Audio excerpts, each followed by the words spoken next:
Voedselproduksie jaar 1, kwartaal 1 se leerwerk vir die toets.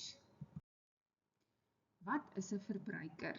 'n Verbruiker is 'n persoon wat 'n produk of 'n diens vir persoonlike gebruik koop. Dit is wanneer jy in Pick n Pay staan en jy koop vir jou melk, dan is jy die verbruiker. Of as jy 'n pizza bestel by 'n winkel, dan is jy 'n verbruiker. Ons moet altyd besef en verstaan wat is die verskil tussen behoeftes en begeertes. 'n Behoefte is iets wat jy nodig het en waarsonder jy nie kan lewe nie. So dis noodsaaklik vir oorlewing. 'n Begeerte is iets wat jy graag wil hê, maar nie noodsaaklik is vir oorlewing nie. Persoonlike higiëne is die gewoontes wat elke persoon elke dag moet herhaal om hom of haar skoon te hou.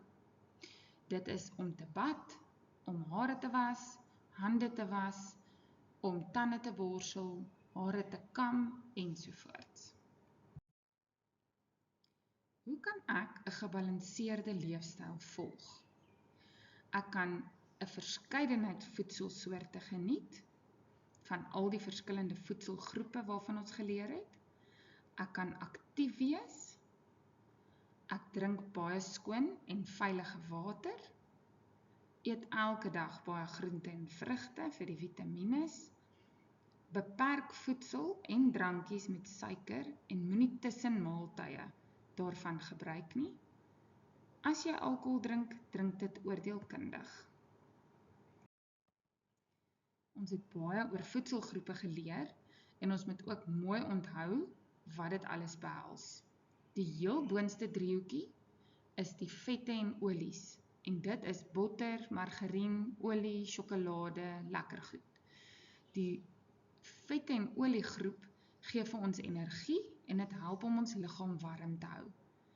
Dit word ook gestoor in die vorm van liggaamsvet en vorm 'n beskermende vetlaagie om jou organe om dit te beskerm. Dan het ons in die volgende driehoek die proteïene en die suiwel. Proteïene is vleis, hoender en eiers. Dit gee die liggaam krag en is belangrik vir die ontwikkeling van spiere. Dit bou en herstel die liggaam. Suiwel is byvoorbeeld melk, kaas en jogurt en dit help om ons bene en tande sterk te hou. Dan kry ons die groente en vrugte groep wat ons vitamiene en minerale is en dit hou ons liggaam gesond en dit versterk ook die immuunstelsel. Dit verseker ook dat ons normaal kan groei en ontwikkel. Dan die heel onderste stuk van die driehoek is die koolhidrate waarvan ons die meeste van al die voedselgroepe moet inneem en dit bestaan uit stysel en vesel soos byvoorbeeld rys, pasta en brood. Dit gee energie vir die liggaam en die vesel help ook met 'n oop lyf en om hartlywigheid te voorkom. Dan kyk ons na hierdie prentjie van 'n kombuis en jy kan self sien dit gaan baie deurmekaar in daardie kombuis en daar's baie foute wat mens kan sien en ons moet ook altyd onthou as ons na so 'n prentjie kyk en iemand vra vir jou om die foute of die gevare te identifiseer, dat jy volsinne gebruik om te antwoord. Jy kan byvoorbeeld nie net sê handvatsel nie, jy gaan moet sê die kind gaan dan die handvatsel vat met die warm goed in die pot en hy gaan dit oor homself uittrek, so die handvatsel moet na binne wys. Kom ons gaan gou deur 'n paar van hierdie voorbeelde. Maak seker die vloere is skoon, geen water of items waaroor 'n mens kan struikel nie. In hierdie geval kan jy die maatjie sien, die los maatjie. Geen potte of panne se handvatsels moet oor die kant van die toonbank hang nie, want dit kan afgestamp word.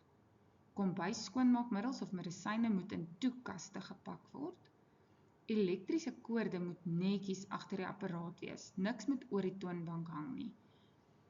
Geen rook in die kombuis nie. Toeskoene moet gedra word. Hare moet in alle tye uit die gesig wees, verkieslik met 'n haarnet op die kop. Messe of skerp voorwerpe moet buite die bereik van kinders wees en nie naby aan die kant van die toonbank nie. Enige apparaat of bekers of borde moet naby die kant van die toonbanke staan nie. Dit kan maklik afval en breek. Kasdeure moet altyd toe wees. Hier kan ons nog 'n hele paar verskillende goed sien op die prentjie wat gevaarlik is en dit sal dan ook, as jy dit raak sien, moet jy dit skryf.